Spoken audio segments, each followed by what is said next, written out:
This video will show you how to find the Turnitin originality reports for your students and how to understand and interpret them. You might want to think about when you're going to open these reports. Will you view a sample of all the work that's been submitted in a batch, or will you only look at a report when you've already noticed irregularities with the work? You could discuss this with colleagues. Looking at a sample is obviously more work, but if you only look at obvious cases, then you might miss some. To read a report, go to the submission link on Moodle. You'll see a list of the students who've submitted.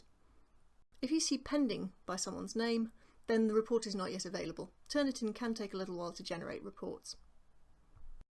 But if you see a Turnitin ID, a coloured block, it'll be red, orange or green, and a percentage number, then the report is ready for you to look at. Click on the coloured block to open the report. You may get a warning on entering Turnitin that the bibliography has been excluded from the originality report. Now this is a setting that you can choose when you set up your Turnitin link. It's mainly done to save time and to clarify the report. Turnitin works by matching the text in a student piece of work with the text in an external source. Now that's very useful, but bibliographies almost always match an external source. So if you include the bibliography in the report, it falsely inflates that percentage of how much text is matching, and it creates a report full of sources which don't really relate to the body of the essay, which is a place where academic misconduct may have taken place. So it's far easier to exclude the bibliography. So just press continue and it will let you into the report. This is the main Turnitin screen. You can see the student submission in the big pane on the left, and you can scroll up and down to see all the pages of that. You'll see that percentage again, top right. There's a lot of student misconceptions about what that means. It's actually an indicator of how much of the student submission is matched with another source. It's not a percentage of plagiarism. Turnitin just matches text. It can't actually check for academic bad practice. So your academic judgment is still the most important tool. And to view the originality report, make sure that the originality button, that's top left there, is red. If it's grey, click on it. Now in the student's work, you may see highlighted phrases in different colours. What gets highlighted?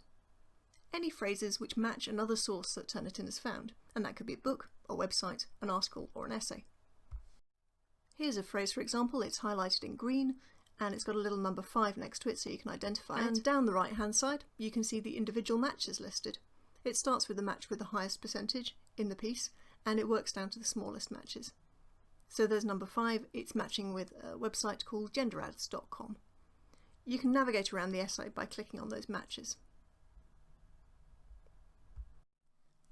If you click on the highlighted section itself, then you get a pop-up box with a side-by-side comparison between the student's work and the source that Turnitin has identified.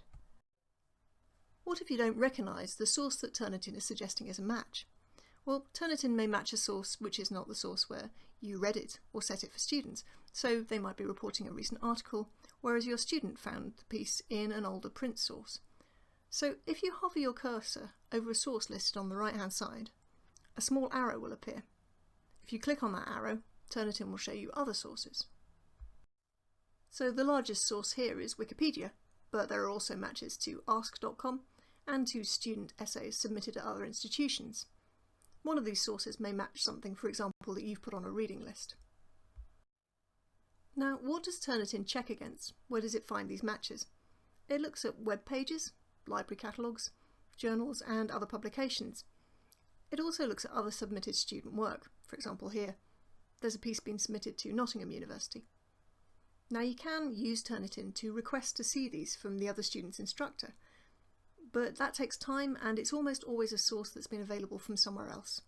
I would suggest using that breakdown of sources we just looked at, or even Googling a phrase.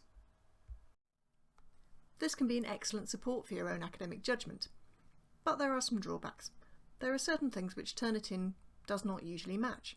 This can include things like print sources, particularly older sources, some online material, particularly if it's behind a paywall, your own lecture slides or materials that you've provided to students. You could put those into the Turnitin repository if you're concerned about plagiarism from those sources, and self-plagiarism from a student's previous work, unless that work was also submitted to Turnitin. And there are things which Turnitin just has no means of spotting because they're not a matter of text matching. So for example, work translated from another language, or ideas or examples that the student has entirely put into their own words, or in a worst case scenario, ghostwritten work that's been provided by another student or by an agency. Similarly, you need to use your own judgment to decide which phrases that have been highlighted by Turnitin are actually a problem. There could be a lot of highlighting, but all of it's been dealt with in a thorough and academic fashion and referenced correctly. That percentage mark could get quite high, but it could still not be bad practice. Turnitin might have been set up not to highlight certain things. That setting is up to you when you create the link. So for example, here we've set it so it won't highlight anything in quote marks or any indented paragraphs, because those are the most common ways of quoting and citing in an essay. So if you've got those settings, it automatically takes out things that students appear to have cited correctly. And therefore, if you have a passage that's highlighted, it may well be inadequately referenced. So what might be a problem? Well, any highlighted phrase that hasn't been referenced correctly.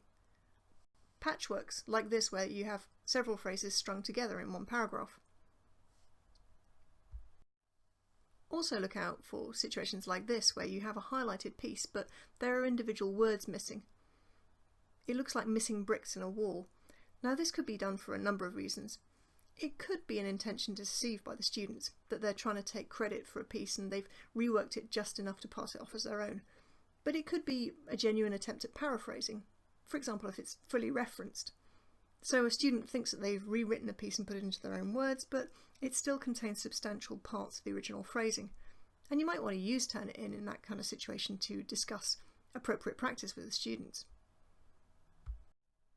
If you do want to share a report with a colleague or a student to discuss it, you can download it or print it by using this small icon down in the bottom left-hand corner.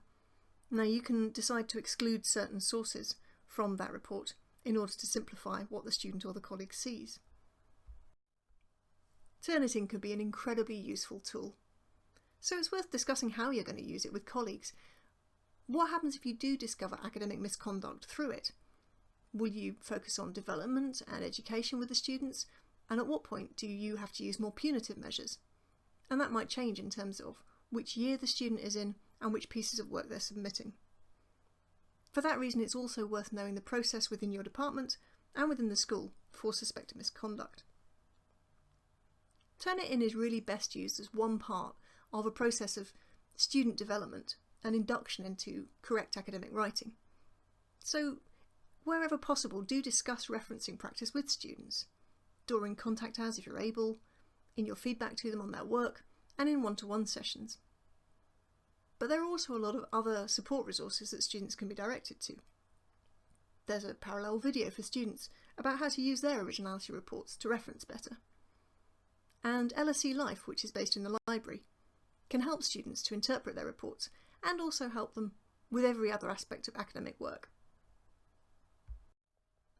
If you've got other questions about how to set up and use Turnitin, please contact LSE LTI.